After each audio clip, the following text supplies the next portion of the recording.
नमस्कार दोस्तों, एक नई लर्निंग के साथ हाजिर हूं और आज के इस स्टॉक स्पेसिफिक लर्निंग में हम लोग जानने की कोशिश करेंगे एक कंपनी जो एटीएम जैसे सर्विस प्रोवाइड करती है मार्केट में। कहती है, कंपनी की हैशटैग की बात कहती है अब पूरी दुनिया परोश में। इसकी हैशटैग की बातें कहती है, now the whole worlds in my neighbourhood. ऐसी बात कहती है।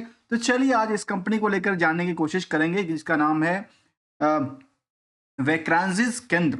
और इसका यदि वैक्रांजी केंद्र की बात करें जो एटीएम जैसे सर्विस प्रोवाइड करती है, और साथ में इसको कंपेयर करने की कोशिश करेंगे कुछ और पहलुओं की तरफ जहां पे इनके पास यदि पूरे के पूरे इंडिया के अंदर केंद्र की बात किया जाए, जहां पे गोल्डन से लेकर के सिल्वर हो, सिल्वर से लेकर के ब्रोंज केंद्र की बात किया जाए, इनमें कंपनी का अच्छी खासी रोल है। और पार्टनरशिप की बात किया जाए, चाहे वो अमेजन हो, चाहे वो भारत बिल पे हो, इन सबके साथ इनका पेमेंट गेटवे को लेकर के क्या है, पार्टनरशिप की बात कहती है। चलिए क्यों नहीं इसको आगे समझने की कोशिश करेंगे, जहां पे सर्विस के मामले में चाहे वो बीएसएफआई एसआई की मामला हो या फिर एटीएम जैसे सर्विस हो, साथ में e commerce and the logistic solution जो को लेकर कंपनी का कारोबार रहा हो, तो मार्केट में ये देखा गया कि इसके अप डाउन के सिचुएशंस के बेसिस पे भले ही बीएसई सेंसेक्स की कंपेयर यदि किया जाए तो पिछले एक साल के दौरान में केवल बीएसई के अंदर 8% की उछाल आई, तो इस कंपनी में 74% से ज्यादा की उछाल क्रिएट किया। लेकिन या मार्केट में इससे पहले अच्छी खासी गिरावट थी और आजकल जो प्राइस देखने को मिल रही है वो नियर अबाउट कह सकते हैं 52 के हायर प्राइस के आसपास की बात।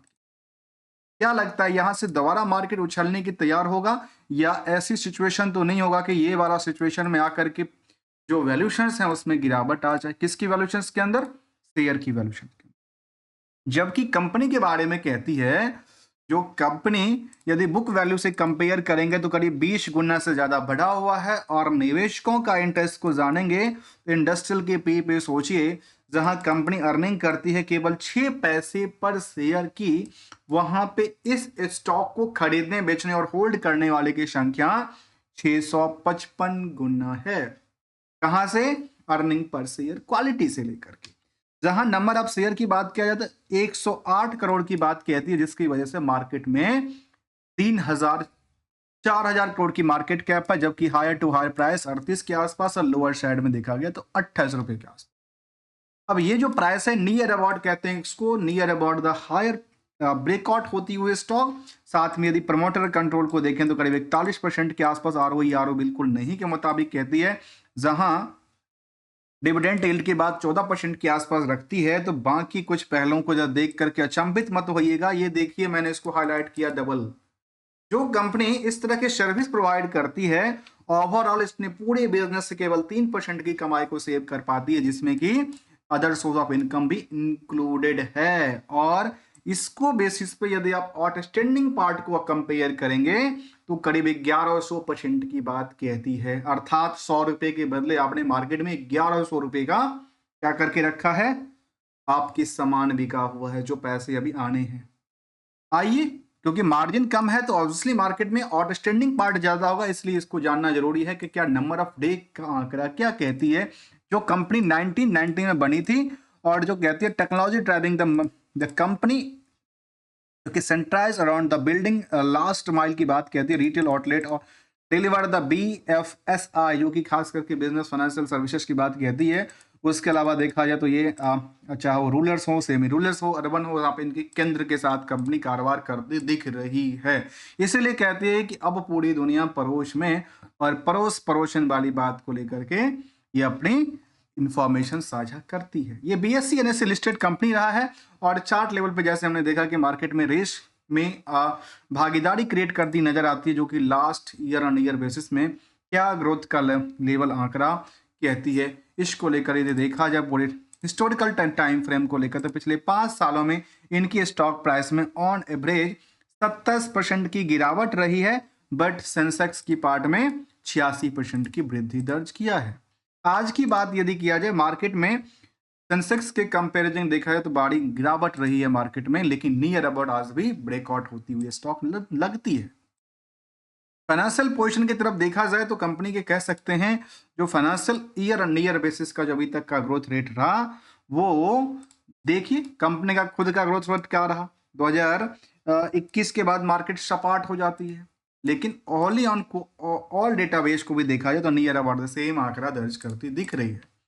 कंसोलिडेटेड डेटा के अलावा यदि हम क्वार्टरली डेटाबेस को भी देखें तो ये डेटाबेस ये करती है कि 26% से लेकर के 61% तक की वृद्धि की बात करती है। मतलब यहाँ पे ट्रेंड इसका क्या है, लगातार ग्रोथ की तरफ इशारा देती नजर आती है, जिसकी वजह से यदि इनकी पॉइंट नोट किया जाए तो यहाँ पे सेल्स लगातार बढ़ रही थी, वहां पे इसके मुताबिक पिछले कुछ सालों के डेटाबेस में नेगेटिव इंपैक्ट थी, जबकि प्रॉफिटेबिलिटी के नंबर भी नेगेटिव था। लेकिन आजकल इसका 260% की वृद्धि की बात कहती है।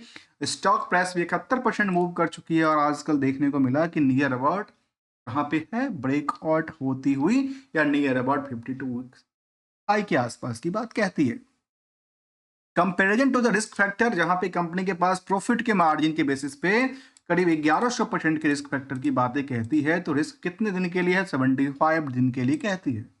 75 दिन के रिस्क फैक्टर में देखा जाए तो बैलेंस शीट के मुकाबले कंपनी के पास कर्ज बहुत ज्यादा नहीं, केवल 10 करोड़ का कर्ज है। इसीलिए कंपेरिजन सोचिए, इक्विटी जो शेयर है करीब 108 करोड़ है, तो केवल 10 करोड़ का कंपनी के पास कर्ज है। और कर्ज वाले के अलावा देखा जाए तो कंपनी में फिक्स एसेट्स अच्छे खासे हैं, इन्वेस्टमेंट भी 4 करोड़ का करके रखे, अदर एसेट्स में अच्छी खासी अमाउंट की बात करें, यहाँ पे 72 दिन तक के टाइम फ्रेम की बात रखती है।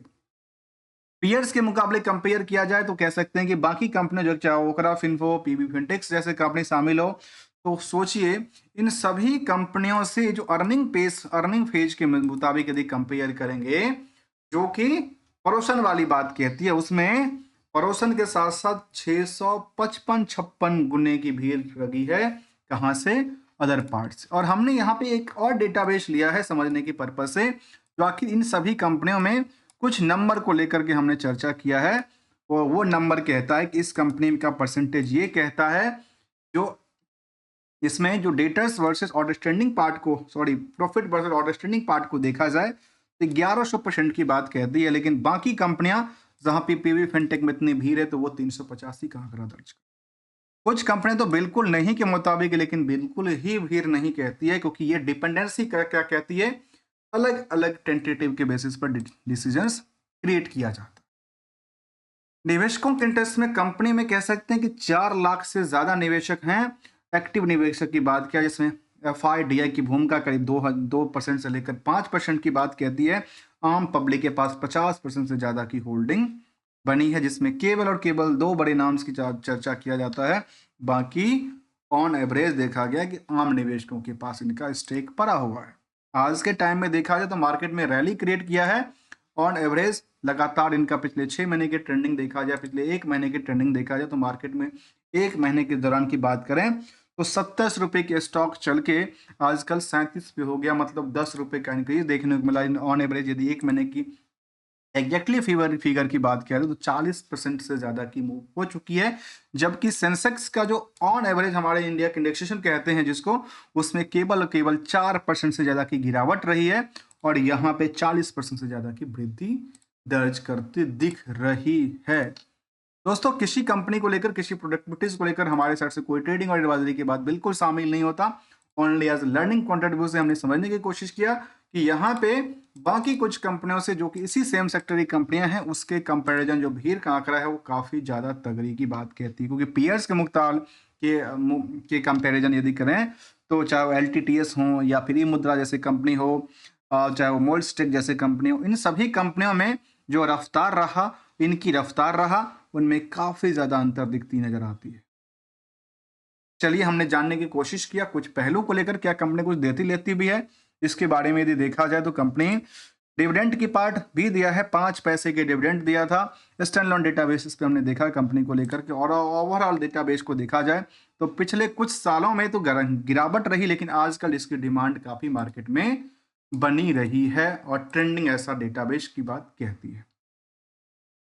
दोस्तों, आपको अच्छा लगा हो वीडियोस, और एक गोल्डन रूल को हमेशा डिस्कस करते हैं और वो भी कर लेते हैं यहाँ पे। गोल्डन रूल दोस्तों हमेशा कहता है जो मार्केट में जब भी हो, जैसे भी हो, जिस भी पोजीशन पे हो, अपनी खुद की पैसे को सेव करना है, जिसमें रिस्क फैक्टर को थोड़ा कम करते रहना है, और यदि रिस्क फैक्टर बहुत ज़्यादा होता है तो फिर बिल्कुल सपाट करके ख़त्म करना है। और साथ में यदि प्रॉफिट देती हो तो प्रॉफिट को लेकर घर भी आना है, नहीं तो सोचने वाली बात है, नहीं तो कोई क्यों बेचता, सब सब सब लेके लेके लेके बैठे रहते और सब पैसे छाप रहे होते। तब तक के लिए थैंक्स फॉर द ज्वाइनिंग दोस्तों।